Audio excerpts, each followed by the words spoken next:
رسول اللہ صلی اللہ علیہ وسلم نے اس وقت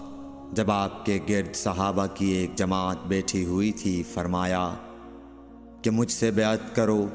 اس بات پر کہ اللہ کے ساتھ کسی کو شریک نہ کرو گے، چوری نہ کرو گے، زنا نہ کرو گے، اپنی اولاد کو قتل نہ کرو گے،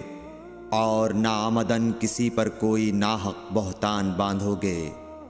اور کسی بھی اچھی بات میں اللہ کی نافرمانی نہ کرو گے۔ جو کوئی تم میں اس عہد کو پورا کرے گا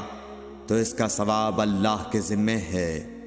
اور جو کوئی ان بری باتوں میں سے کسی کا ارتکاب کرے اور اسے دنیا میں اسلامی قانون کے تحت سزا دے دی گئی تو یہ سزا